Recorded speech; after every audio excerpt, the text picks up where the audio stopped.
Hello दोस्तों। Video को पूरा देखिएगा, ज़रूर समझ में आएगा, इस बात की गारंटी है।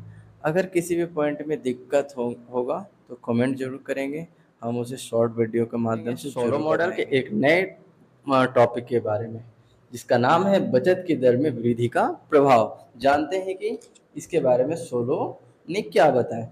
इसके बारे में सबसे पहले सोलो ने ये बताया कि सरकार ऐसी नीतियां लाती है जो बचत के लिए लोगों को प्रोत्साहन को मजबूती देती है। मैंने सरकार ऐसी कुछ नीति बना देती है जिससे क्या हो जाए, बचत लोग ज़्यादा करने लगे, बचत के लिए प्रोत्साहित करने का प्रयास करती है सरकार, जिससे बचत की दर में उच्च दर और पूंजी श्रम अनुपात को बढ़ा देता है। जैसे अगर बचत की दर अगर ज़्यादा हो गई तो इससे क्या बढ़ जाता है, पूंजी और श्रम अनुपात। पूंजी और श्रम अनुपात के बारे में जानते हैं कि क्या बढ़ जाता है। यहाँ लिखा हुआ है पूंजी और श्रम का अनुपात बढ़ता है। पूंजी और श्रम का अनुपात क्या हो जाता है, बढ़ जाता है। पूंजी और श्रम अनुपात का मतलब ये हो गया कि पहले अगर लोग एक श्रम 200 रुपए का पूंजी मान लेते थे, तो अब श्रमिक के पास, प्रति श्रमिक के पास 250 रुपए, यानी 50 रुपए क्या हो गया, पूंजी बढ़ गया। मतलब एक श्रमिक के पीछे जो भी पूंजी बढ़ता है उसको कहते हैं पूंजी श्रम अनुपात में वृद्धि। पूंजी श्रम अनुपात में वृद्धि किस से क्या समझे। पूंजी श्रम अनुपात से वृद्धि का मतलब ये हुआ कि एक व्यक्ति के पीछे,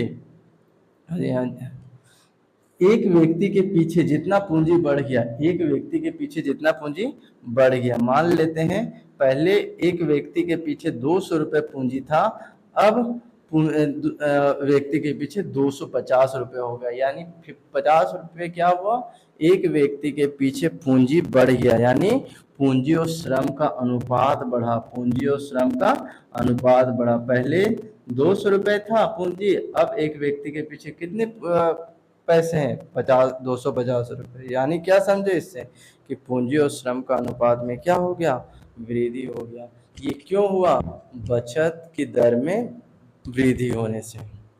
आगे देखते हैं,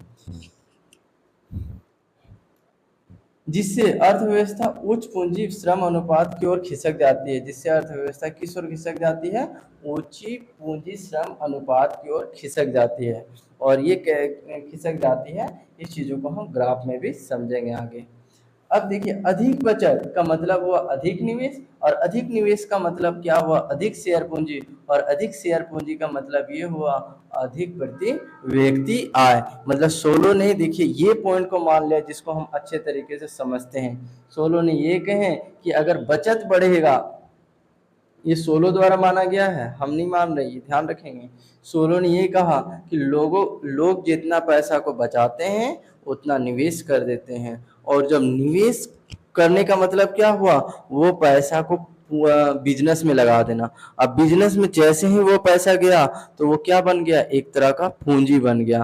तो सोलो ने ये कहे कि बचत जो है निवेश के बराबर होते हैं, और निवेश किसके बराबर होते हैं, पूंजी के बराबर। यानी तीनों आपस में क्या हो जाते हैं, बराबर होते हैं। अगर लोगों के पास उदाहरण के रूप में 500 रुपये बचाते हैं तो 500 रुपये वो क्या करेंगे, निवेश करेंगे। अब 500 रुपये निवेश किए तो 500 रुपये पूंजी में क्या हो गई, वृद्धि हो गई। अब पूंजी अगर बढ़ गया तो लोगों का आय भी क्या होने लगेगा, बढ़ने लगेगा। ये सोलो का कहना था। वही चीजों को हमने यहाँ कहा है कि अधिक बचत का मतलब क्या हुआ, अधिक निवेश, और अधिक निवेश का मतलब अधिक शेयर पूंजी, और अधिक शेयर पूंजी का मतलब अधिक बिजनेस में लगा हुआ पैसा का मतलब अधिक प्रति व्यक्ति आय, माने अधिक प्रति व्यक्ति आय। आप समझते हैं, इस मॉडल में बचत दर प्रति व्यक्ति पूंजी के स्तर का प्रमुख निर्धारक है। मैंने सोलो मॉडल में अगर प्रति व्यक्ति पूंजी का अगर निर्धारक पूछा जाए तो सिंपल वर्ड में कहेंगे केवल बचत की दर ही है जो प्रति व्यक्ति पूंजी का निर्धारक है। प्रति व्यक्ति पूंजी कितना रहेगा, ये केवल का केवल मुख्य रूप से डिपेंड करता है बचत की दर पर। ये सोलो का कहना था।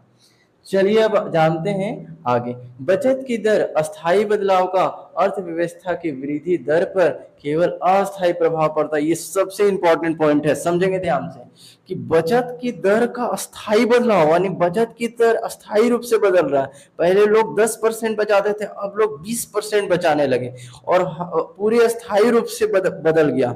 लेकिन ये आर्थिक वृद्धि दर की बात कहें या अर्थव्यवस्था की वृद्धि दर पर केवल अस्थायी प्रभाव पड़ेगा, यानी कुछ समय तक ही वो 20% बना रहेगा। जो बदलाव आया है बचत की दर से बदलने से अर्थव्यवस्था की वृद्धि दर में जो बदलाव आया है वो कुछ समय तक बचत की दर के अनुसार वृद्धि बना रहेगा, लेकिन कुछ समय के बाद वो पहले जैसे ग्रोथ कर रहा था, पहले जैसे वृद्धि कर रहा था, अर्थव्यवस्था की वृद्धि हो रही थी, फिर से वही कंडीशन में पहुंच जाएगा। इसका मतलब सिंपल वर्ड में समझें कि बचत की दर में अस्थायी बदलाव आया, इसके बावजूद भी अर्थव्यवस्था के वृद्धि पर केवल अस्थायी बदलाव आता है, अस्थायी रूप से केवल वृद्धि करता है।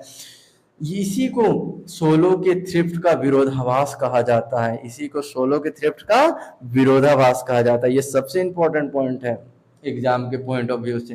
क्वेश्चन में पूछा जा सकता है कि सोलो के थ्रिफ्ट का विरोधाभास किसे कहा जाता है, तो सिंपल वर्ड में ये जवाब देंगे कि बचत की दर में अगर अस्थायी परिवर्तन आ रहा है, उसके बावजूद भी आर्थिक वृद्धि दर में जो होगा वो अस्थायी प्रभाव पड़ेगा, अस्थायी रूप से प्रभाव पड़ेगा। देखिए, अस्थायी वृद्धि केवल तकनीक के परिवर्तन या सुधार के माध्यम से ही संभव है। सोलो ने बताया कि अगर आर्थिक वृद्धि दर या अर्थव्यवस्था में जो वृद्धि को बढ़ाना है, अच्छे तरीके से बढ़ाना है, तो केवल ये तकनीक में परिवर्तन कर दिया जाए या तकनीक में सुधार किया जाए, इसी से ही केवल अर्थव्यवस्था में वृद्धि बढ़ सकती है, वो भी अस्थायी रूप से। देखिए, ये 2 पॉइंट ध्यान रखेंगे। बचत की दर से केवल आर्थिक वृद्धि दर बढ़ेगी लेकिन अस्थायी रूप से, लेकिन अस्थायी रूप से जो वृद्धि होगी केवल तकनीक के परिवर्तन से, तकनीक के सुधार से। समझ गए ना? अब ये जितनी सारी चीजों को पढ़े हम इस ग्राफ में अच्छे तरीके से समझेंगे। सबसे पहले समझते जो एक्स एक्सिस है वो प्रति व्यक्ति पूंजी है, इसको एक्स अक्ष कहते हैं, ठीक है ना? ये प्रति व्यक्ति पूंजी, और ये जो है ना जो वाई अक्ष में है ये है प्रति व्यक्ति आय, माने एक व्यक्ति के पीछे कितना इनकम है, प्रति व्यक्ति, पर व्यक्ति माने एवरेज इनकम एक व्यक्ति का कितना है वो बताता है। प्रति का मतलब वो एवरेज समझ सकते हैं।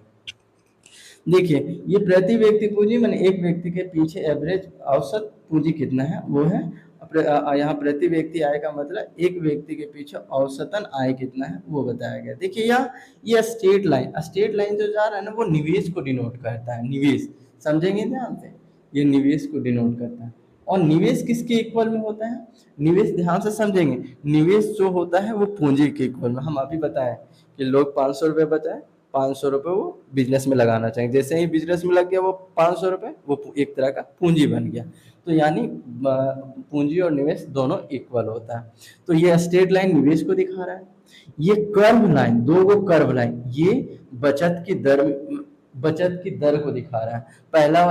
पहला कंडीशन में जो बचत की दर जब एक स्थिर अवस्था में था अर्थव्यवस्था, उस समय का बात कर रहा है, लेकिन बचत की दर से वृद्धि होने के बाद का पोजीशन ए डैश दिखा रहा है, यानी ये एस डैश एफ के, ये कब का पोजीशन है? जब बचत की दर वृद्धि हो गई तब का, ठीक है ना?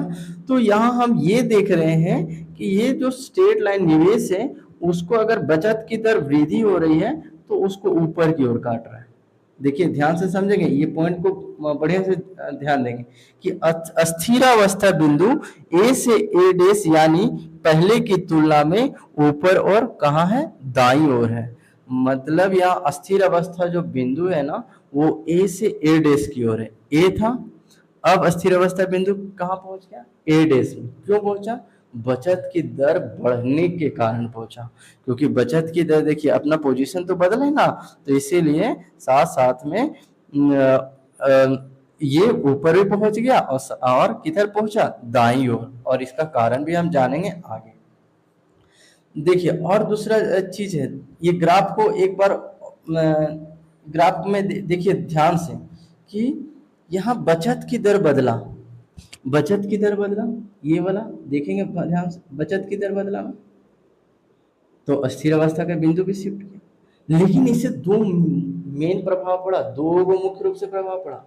पहला क्या प्रभाव पड़ा, पूंजी भी बढ़ गया, देख लीजिए ये ग्रीन कलर लाइन। दूसरा क्या प्रभाव पड़ा, आय भी बदल गया।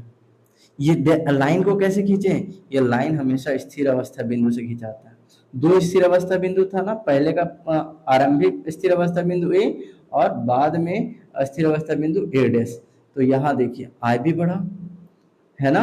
तो हम यहाँ इस ग्राफ में मुख्य रूप से मेन रूप से एक ही चीज समझे कि बचत की दर बढ़ा, बचत की दर बढ़ा मतलब एस एफ के से S F S dash F के गया तो दो चीज बढ़ा, प्रति व्यक्ति पूंजी भी बढ़ गया, प्रति व्यक्ति आय भी बढ़ गया। पोजीशन कहाँ पहुंचा, वाई से वाई स्टार से वाई डबल स्टार, के स्टार से के डबल स्टार। पोजीशन कहाँ पहुंचा, ए से ए डैश। बचत की दर कैसे परिवर्तन हुआ, पहले एस एफ के था तो एस डैश एफ के था। एन प्लस डी के क्या है, एक निवेश है जो किसके बराबर में रहेगा, पूंजी के बराबर में रहेगा।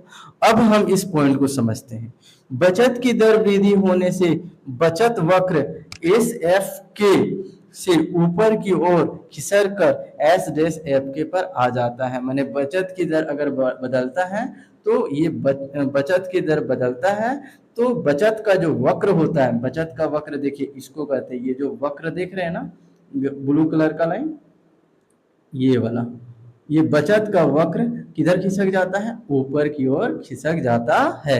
कब, जब बचत में वृद्धि, बचत की दर में वृद्धि होती है तब। बचत की दर में जब वृद्धि होती है तो बचत वक्र एस एफ के, बचत वक्र एस एफ के ऊपर की ओर खिसक कर कहां पहुंच जाता है, एस डैश एफ के पर पहुंच जाता है, जिससे अस्थिरावस्था पूंजी श्रम अनुपात के स्टार से के डबल स्टार में पहुंच जाता है। जो अस्थिरावस्था पूंजी श्रम अनुपात है, देखिए पहला अस्थिरावस्था पूंजी श्रम अनुपात कहाँ था, ए पर था।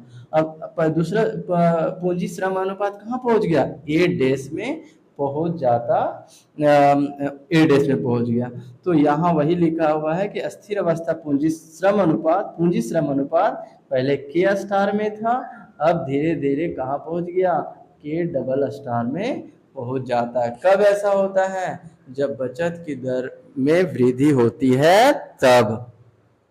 अब देखिए, अच्छा स्थिरावस्था में ये दोनों को क्यों कह रहे हैं, इसका मेन कारण है कि यहाँ पर बचत और निवेश या बचत और पूंजी दोनों क्या है, बराबर है। जहाँ भी बचत और निवेश दोनों बराबर हो जाए उसको कहते हैं स्थिर अवस्था बिंदु। यहाँ भी देखिए, यहाँ पर देखिए ये स्ट्रेट लाइन देख रहे हैं ना, ये क्या है, निवेश का, और ये पॉइंट, ये इस पॉइंट में बचत और निवेश दोनों बराबर है, और यहाँ भी बचत और निवेश दोनों, ये निवेश और ये बचत दोनों बराबर है, इसीलिए इस बिंदु को स्थिरावस्था बिंदु कहा जाता है। देखिए जिससे प्रति व्यक्ति आय भी बढ़कर वाई स्टार से वाई डबल स्टार में पहुंच जाती है। प्रति व्यक्ति आय भी कहाँ पहुंच जाती है, वाई स्टार से कहाँ पहुंच जाती है, वाई डबल स्टार में पहुंच जाती है। मतलब इसमें हम दो सिंपल वर्ड में समझ गए, दो चीज सिंपल वर्ड में समझे, ध्यान से गौर कीजिएगा कि बचत की दर में परिवर्तन होने से पहला पूंजी श्रम अनुपात बढ़ गया, दूसरा प्रति व्यक्ति आय भी बढ़ गया, ये दो चीज बढ़े। अब देखिए, अब ग्राफ में हम दो तरफ खिसके हैं, एक ऊपर की ओर खिसका है, देखिए ध्यान से समझेंगे, एक ऊपर की ओर खिसक रहा है, देखिए ऊपर की ओर खिसक रहा है। ग्राफ में अगर पूंजी श्रम अनुपात का ग्राफ का फिगर बढ़िया देखेंगे तो पहला ऊपर की ओर खिसक रहा है। ऊपर की ओर खिसकना क्या बताता, आय में बढ़ गया, प्रति व्यक्ति आय में क्या हुई, वृद्धि हुई। ग्राफ में अगर ऊपर की ओर खिसक रहा है वक्र तो क्या दिखा रहा है, प्रति व्यक्ति आय भी बढ़ गई, ये ग्रीन कलर देखेंगे। दूसरा दाईं ओर खिसकना, जो दाईं ओर खिसक गया ना, दाईं ओर ध्यान देंगे, एक ऊपर की ओर खिसका, दूसरा दाईं ओर, रेड कलर से दिखाएं, ए से ए डैश, ए से ए डैश किधर खिसक रहा है, दाईं ओर। ये क्या दिखा रहा है, पूंजी में बढ़ोतरी होना, पूंजी में बढ़ोतरी होना, माने पूंजी भी बढ़ गया। इधर देखिए दाईं ओर किसका ना, जो पूंजी में क्या हो गई, बढ़ोतरी हो गई। माने ग्राफ में दो जगह खिसक रहा है, दो जगह शिफ्ट हो रहा है। ऊपर की ओर खिसक रहा है तो आय में वृद्धि को बता रहा है, और दाईं ओर खिसक रहा है, ये किसको बता रहा है, ये बता रहा है पूंजी में बढ़ोतरी हो, प्रति व्यक्ति पूंजी में बढ़ोतरी को दिखा रहा है। तो इस प्रकार हम समझें इसमें कि इस प्रकार के सोलो ने क्या बताया कि बचत की दर में वृद्धि से का प्रभाव अर्थव्यवस्था में क्या होता है, इसको हम अच्छे तरीके से इस वीडियो में समझें। इस वीडियो में क्या समझें, इस वीडियो में ये चीज़ समझें कि बचत की दर में वृद्धि से अर्थव्यवस्था में या आर्थिक वृद्धि दर में क्या प्रभाव पड़ता है, उसको हम समझें, और ये भी जानें कि सोलो ने इसके बारे में क्या क्या बताया।